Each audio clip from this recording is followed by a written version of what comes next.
Oke, tadi siapa nggak masuk ya? Siapa? Hmm,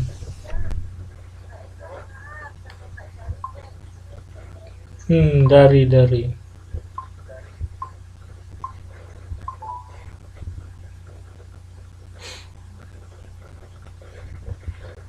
yang absen tari izin ya. Sorry, siapa namanya tadi? Siapa tadi? Dari ya. Mm-mm. Berarti dari izin terus siapa lagi yang izin?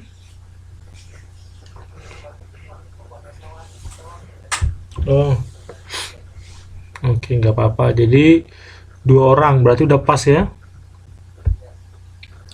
Oke, kita mulai aja langsung ke modul ketiga. Tolong dibuka modulnya semua. Modul ketiga itu ya.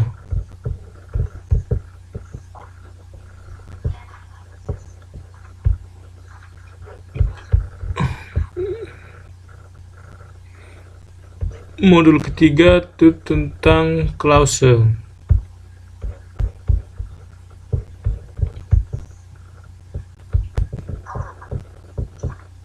Udah dibuka?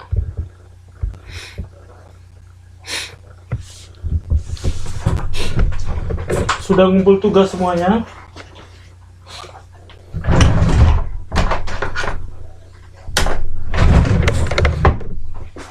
Ya, jangan lupa deadline-nya kapan? 12 Maret ya.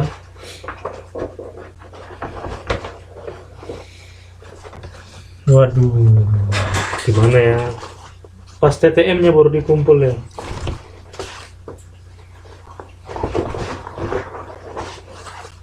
Dokumen aja. Bisa PDF, dokumen, no problems. Jangan lewat line dong, nanti saya seminggu nggak terbaca atau gimana, hilang dia. Lewat. Oh ya, nanti coba saya ambil ya. Sudah. Berarti yang nggak masuk dari. Oke. Sekarang tanggal 8 bulan 3 2017. Murni tolong dicatat ya Murni nanti ya, mana tahu saya kelupaan. 2000 namanya dari. Oke. Izin. Oke. Kita masuk ke clauses. Perhatikan semua modulnya. Modul ketiga. Jadi ini udah pertemuan ketiga, hari Minggu kita ke pertemuan keempat. But anyway, how are you? How is your life? How is your life today? How is your life today? Oke ya. Oke. Coba perhatikan modul ketiga itu mengenai clauses. Wah, ada yang mati tuh. Klausa adalah sekumpulan kata-kata yang saling berhubungan yang berisi subjek dan verba. Jadi, clauses itu ya ciri-cirinya yang pertama sama dengan ciri-ciri sebuah kalimat bahwa dia terdiri dari subjek dan verbal. Ya. Jadi, subjek itu apa aja dalam bahasa Inggris coba? Mhm. Mhm.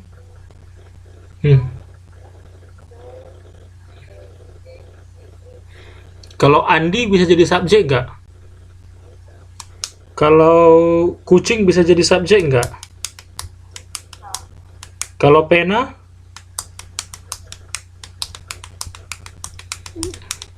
bisa jadi subjek nggak? Mobil, bus, kereta bisa. Oke, good. He, she, it ya. He itu untuk dia laki-laki, she untuk it untuk benda atau hewan or ya hewan atau animal.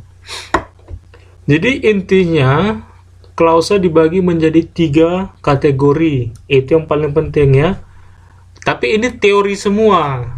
Jadi sebenarnya kita belajar teorinya, cuman yang saya minta tujuannya di sini nanti selain teori bahwa kamu juga bisa prakteknya. Praktek artinya ketika disuruh membuat kalimat, mau itu bentuknya independent clause kah, dependent clause, or subordinate clause, kamu bisa.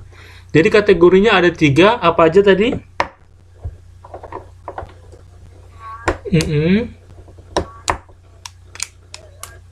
Ya, jadi ada 3 kategori. Nah, di malam ini kita akan belajar mengenai 2 hal, yaitu independent clause and dependent. Ya, perhatikan kita mulai dengan independent. Kalau katanya independent, apa itu artinya? Independent, merdeka. Iya, benar. Ya, independence, merdeka, berdiri sendiri, gitu ya. Jadi sama dengan kalimat. Jadi kalau independent clause artinya ya kalimat yang berdiri sendiri. Bila klausa berdiri sendiri terpisah dari klausa lainnya, maka klausa tersebut berfungsi sebagai kalimat, bukan klausa. Ya, mengapa kita perlu lebih mengenal apa yang dinamakan klausa?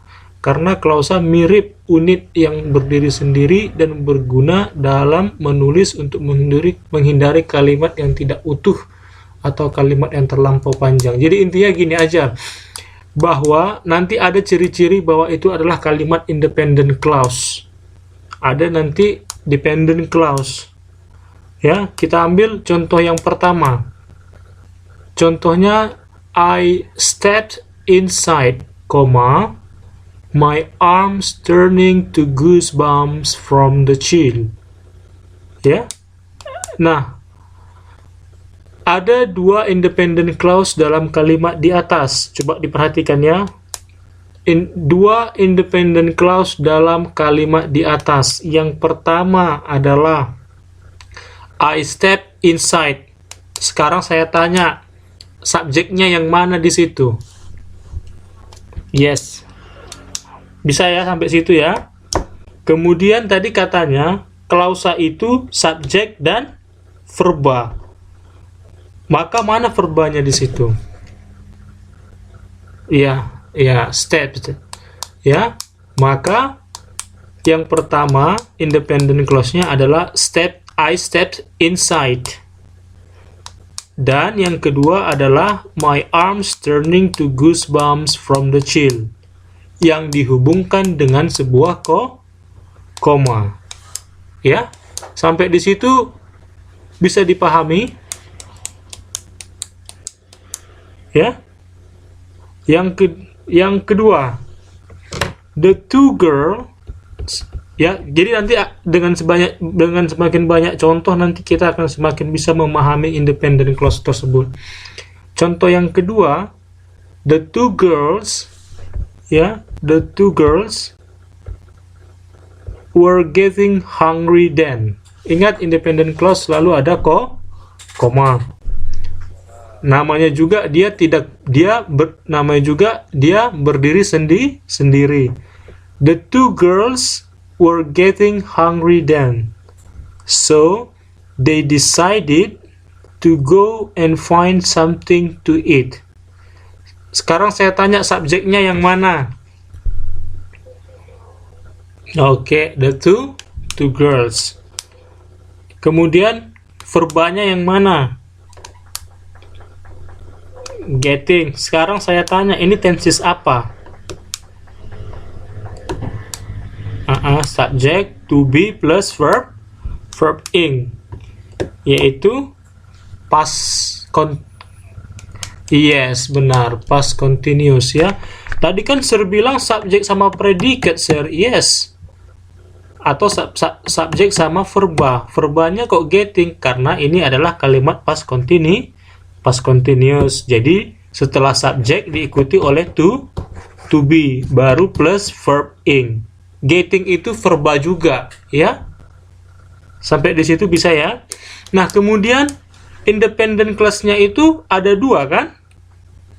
Satu yang mana? Iya. Dan yang kedua? Iya. Ya, maka kalau kalimat yang kedua subjeknya apa? Iya. And verbanya decided. Kata kerja keberapa itu decided? Iya, kedua. Berarti ini tenses apa?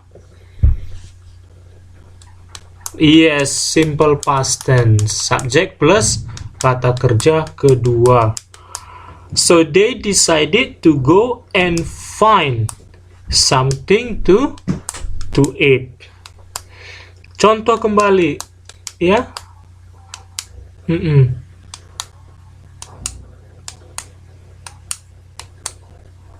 Yes.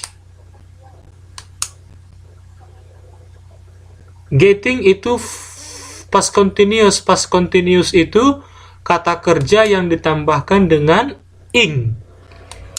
Eating, meeting.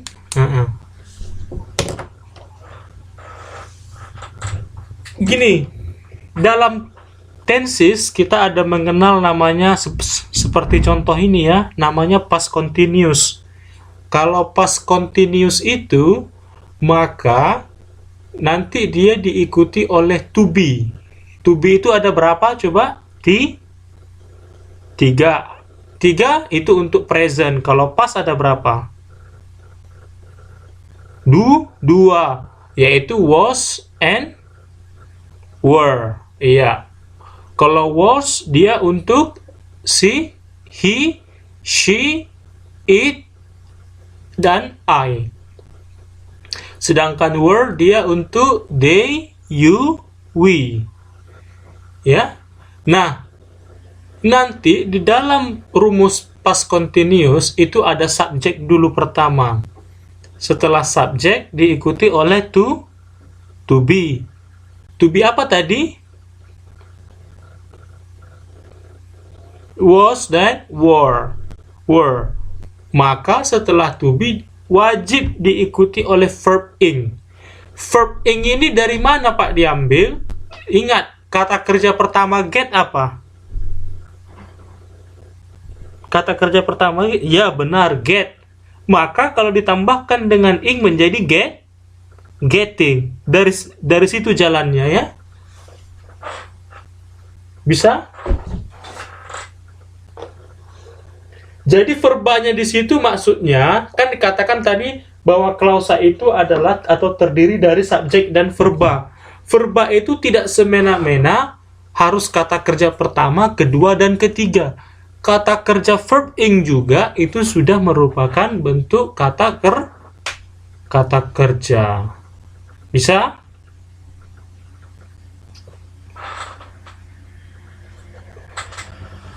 Dapat nggak? Jujur aja, kalau enggak, iya gitu. Maksudnya nanti biar bisa dikerjain tugasnya nanti. Ini ada tugas lagi nanti ini.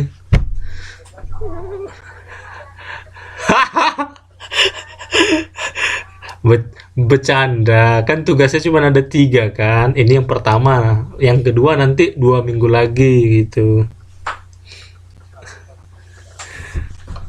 Enggak lah, saya hanya to test you aja. Habis, you should be active ya. Active because this is language. Sama seperti kamu belajar bahasa yang lain kan. Kalau nggak aktif, what can you do ya? Ya. Paling tidak kalau aktif kan you think lah, you think something. Kamu pikirkan sesuatu, berarti ada curiosity kan, ada rasa keinginan. Oke, nomor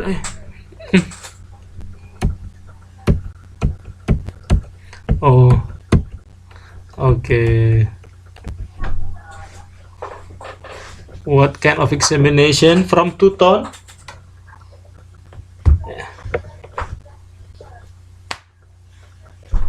Yeah, it's good, yeah.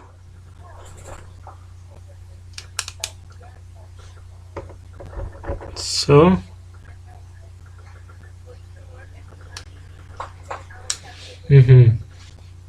so do you think it is? So do you think it is burden or it is what? It is happiness, happiness or burden? Speechless. Mbak ini kayaknya bagus bahasa Inggrisnya, cuman sering ke Singapura ya. Dulu pernah ya.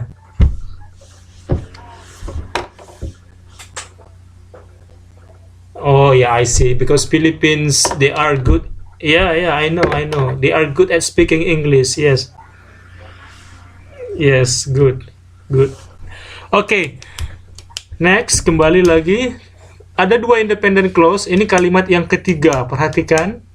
Jadi semakin banyak contoh, example, and then kita akan semakin mengerti. Eko is a chubby, ya? Ya, Eko is a chubby.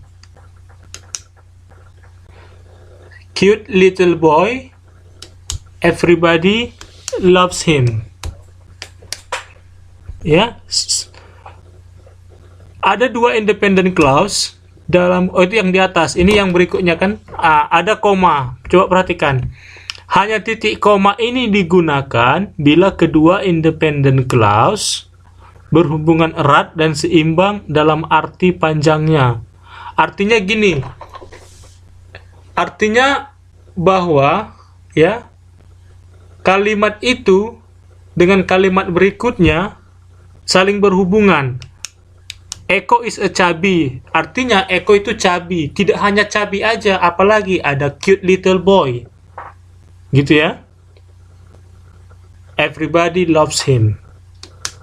Bisa dipahami ya? Artinya yang pertama dengan yang berikutnya berhubungan erat dan seimbang. Artinya gini kan, kalau pernah kita bilang bahwa pena saya ini terbuat dari contohnya emas dan harganya mahal. Kan bisa aja kan? Artinya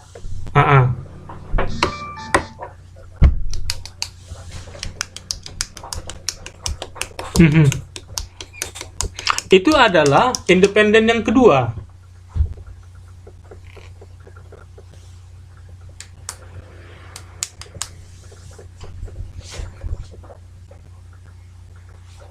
Ya?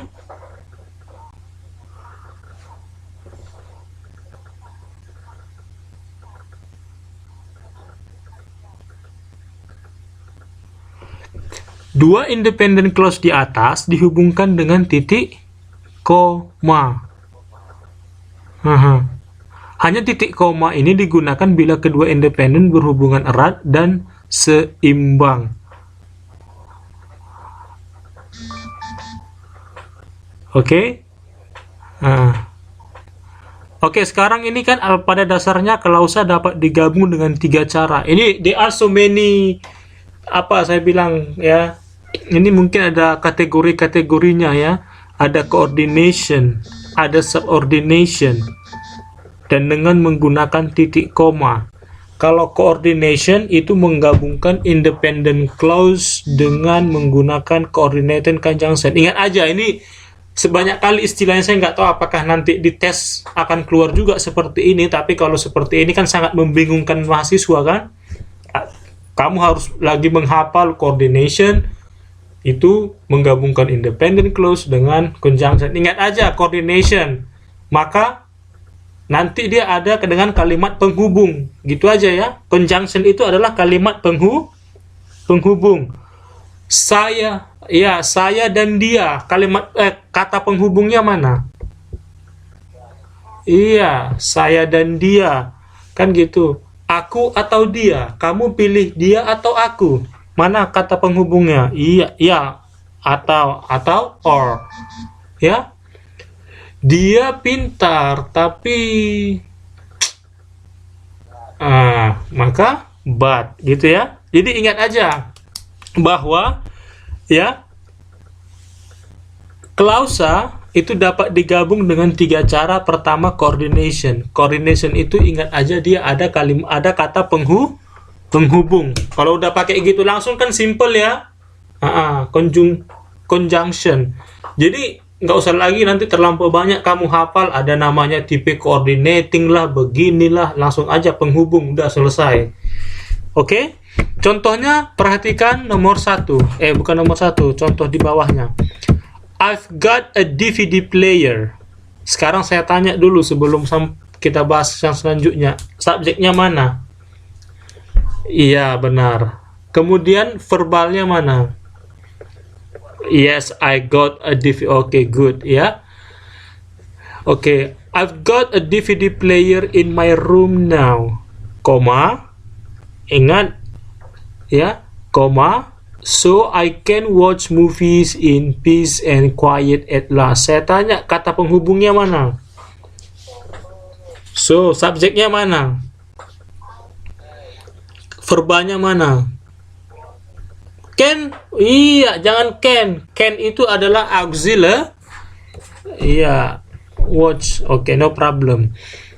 Yang berikutnya, my mom complains a lot for she does all the work around here. Ya, maka coba dibuat. My mom's complains a lot for. Mana di sini yang merupakan kata penghubung? Iya, karena. Kemudian yang nomor 2 kata penghubungnya mana? And. Nomor 3. Nomor 4.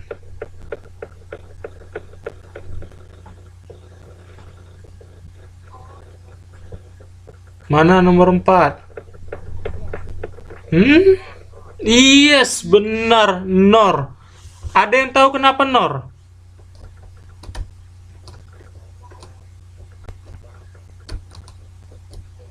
Iya, nor itu sama dengan or. Bedanya di mana, sir? Bedanya di mana? Kalau nor itu dengar dulu ya. Iya, kalau nor itu dipakai untuk kalimat yang negatif. Ya, makanya sebelum nor ada kata-kata will not stop.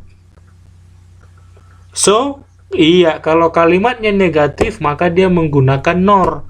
Kalau kalimatnya positif maka dia menggunakan or. Exactly. Bisa sampai di situ ya? Bukan that ya. Oke, bisa ya? Dicatat ya kalau ada yang penting-penting macam tadi nor. Oke. Kemudian yang kelima, conjunctionnya mana? Iya, yet itu sama dengan but. Ya, artinya namun atau tetapi. So, kamu juga bisa gunakan yet. Yang terakhir di mana? Yes or. Oke, sebelum kita lanjut, untuk subjek tidak ada masalah ya. Kamu bisa mengidentifikasikan ini subjek atau enggak, ya kan? Sekarang saya tanya, pada kalimat nomor 5 subjeknya yang mana? Nomor 5. Kalimat nomor 5. Iya, nomin wu. Kemudian kalimat nomor 2. Independen keduanya itu mana yang subjek? His, bisa rupanya cuman his. Dia harus gabung his trainers. Iya, nggak bisa hanya his. His tidak bisa berdiri sendiri ya, karena his harus diikuti oleh kata bendanya. Contoh, his pen, his trainers, his boss. his mother, his brother, his father, nggak ada his aja. That's why his tidak bisa menjadi subjek jika tidak diikuti oleh kata benda. Tapi kalau he bisa, karena he memang subjek. Tapi kalau his nggak bisa, maka his itu selalu diikuti oleh kata benda. His book, his car, his house, his money, his brother, his sister, his younger brother, his grandmother, grandfather, ya. Oke. Kemudian, ya, his girlfriend, jangan his boyfriend ya, beda lagi kalau his boyfriend, itu nanti udah gender equality kan. Ya, Taiwan kan ada gender equality kan. Oke, ngerti ya sampai di situ ya? Any question so far? Untuk penggunaan coordination dengan kata penghubung? Oke, coba ini. Saya bikin satu contoh lagi. Ini langsung dari kalimat saya ya. Oke. Saya bikin ini. My handphone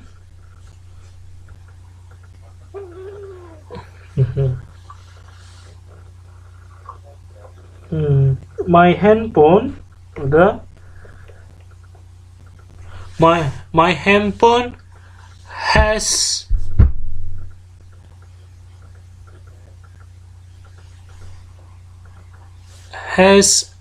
a new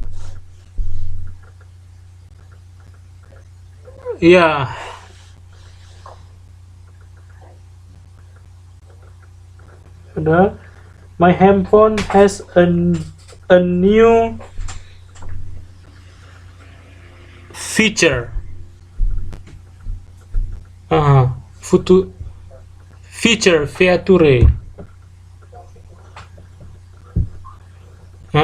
and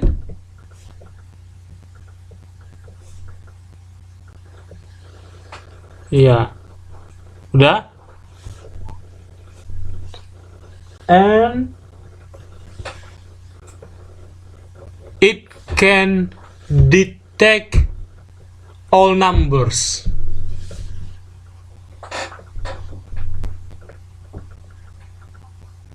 Wah, my handphone has a new feature and it can detect all numbers. Itu contoh, walaupun kalimatnya bisa saja nggak tahu teknologinya kapan keluarkan. Jadi saya tanya subjeknya yang mana di situ pada independen pertama. Ya, my handphone. Yang kedua,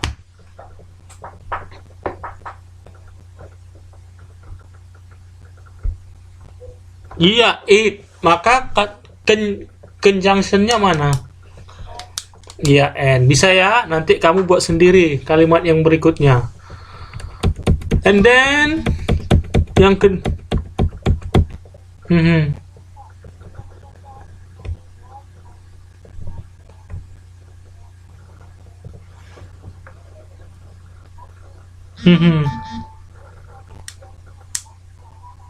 nggak apa-apa.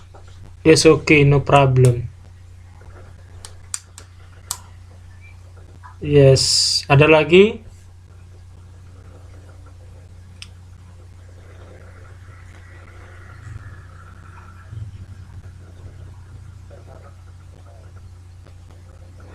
Oh, yang mana itu yang belum selesai?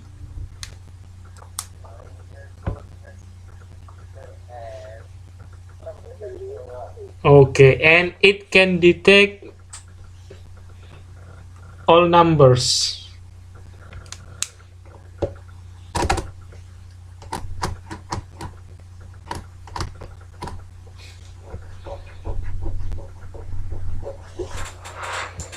Oke, udah tadi dibahas ya. Halo? Oke.